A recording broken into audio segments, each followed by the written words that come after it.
Hello engineers, मैं हूं शाजिब। और क्या आप जानते हैं दुनिया में सबसे ज्यादा यूज किया जाने वाला मटेरियल पानी है।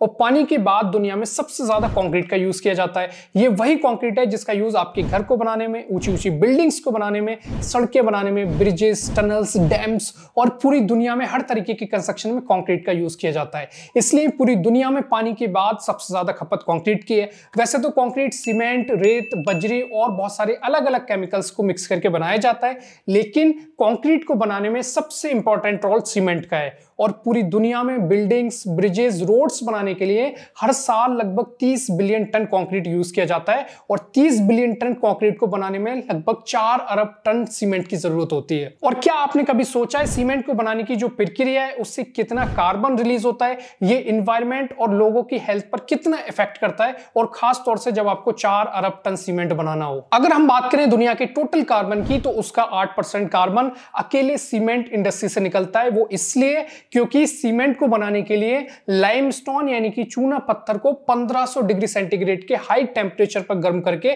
जिप्सम और क्ले के साथ मिक्स किया जाता है। सीमेंट को बनाने की प्रक्रिया के दौरान बहुत ज्यादा मात्रा में कोयला, लकड़ी या फिर नेचुरल गैसेस को जलाया जाता है, जिससे लार्ज क्वांटिटी में कार्बन डाइऑक्साइड रिलीज होता है। और ऐसी हर इंडस्ट्री जहां पर लकड़ी, कोयला या फिर नेचुरल गैसेस या फिर फ्यूल्स को जलाया जाता है, वहां से कार्बन रिलीज होता है, जो आप फैक्ट्रीज की चिमनी से धुआं निकलते हुए देखते हैं या फिर गाड़ियों के साइलेंसर से जो धुआं निकलता है, ये सब कार्बन डाइऑक्साइड या फिर कार्बन मोनोऑक्साइड का ही रूप है। और ग्लोबल वार्मिंग की सबसे बड़ी वजह यही कार्बन डाइऑक्साइड है। ग्लोबल वार्मिंग का मतलब है पृथ्वी का टेम्परेचर लगातार बढ़ते जाना, और ये अब इतना बढ़ चुका है कि यूएन के जनरल सेक्रेटरी एंटोनियो गुटेरेस ने इसको ग्लोबल बॉइलिंग का नाम दिया है। उन्होंने कहा, the era of global warming has ended, the era of global boiling has arrived. और ग्लोबल वार्मिंग के इफेक्ट्स अब हमें हर रोज देखने को मिलते हैं, जैसे बहुत ज्यादा गर्मी पड़ना, और हर साल गर्मी के रिकॉर्ड्स टूटते जा रहे हैं। और इसी वजह से ये साल 2023 दुनिया का अभी तक का सबसे गर्म साल रिकॉर्ड किया गया है। जैसे कि बिना मौसम के बारिश का हो जाना,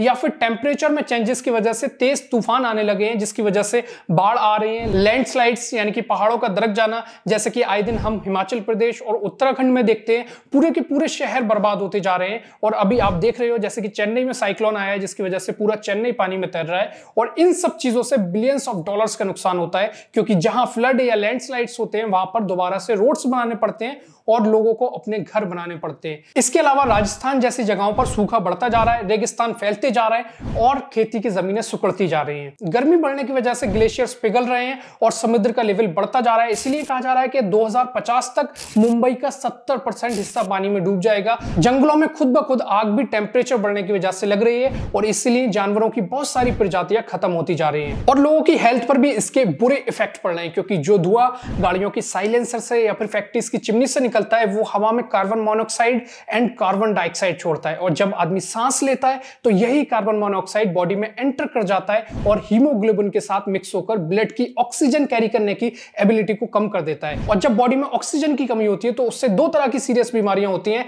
फर्स्ट इज रेस्पिरेटरी डिसीजेस यानी कि फेफड़ों की बीमारी, जिससे अस्थमा, टीबी या फिर लंग्स कैंसर जैसी बीमारी होती है। And second is cardiovascular diseases यानी कि हार्ट डिसीजेस यानी कि दिल की बीमारी, जिसमें high blood pressure, heart failure, stroke, cardiac arrest जैसी बीमारी होती है। इसके अलावा यही ऑक्सीजन अगर ब्रेन तक ठीक से नहीं पहुंच पाती है तो उससे थकावट, सरदर्द या फिर एंजाइटी जैसी चीजें महसूस होती हैं। तो आज के इस वीडियो में हम जानेंगे कि पूरी दुनिया में किन किन चीजों से सबसे ज्यादा कार्बन रिलीज होता है, और पूरी दुनिया से निकलने वाले इस कार्बन फुटप्रिंट को कम करने के लिए अलग अलग देशों में क्या क्या कदम उठाए जा रहे हैं। चलिए विस्तार से बात करते हैं। सबसे पहले पूरी दुनिया के कार्बन फुटप्रिंट को समझते हैं, और उससे पहले देखते हैं दुनिया के टोटल कार्बन में से किस देश की कितने % की भागीदारी है। पूरी दुनिया के टोटल कार्बन का 28% कार्बन अकेले चाइना से निकलता है, क्योंकि पूरे वर्ल्ड का जो टोटल 4 अरब सीमेंट है उसका 50% यानी कि 2 अरब टन सीमेंट अकेले चाइना बनाता है। इसमें चौंकाने वाली बात यह है कि 2 अरब टन सीमेंट बनाने के बाद भी चाइना इसका सिर्फ 10 से 15% हिस्सा ही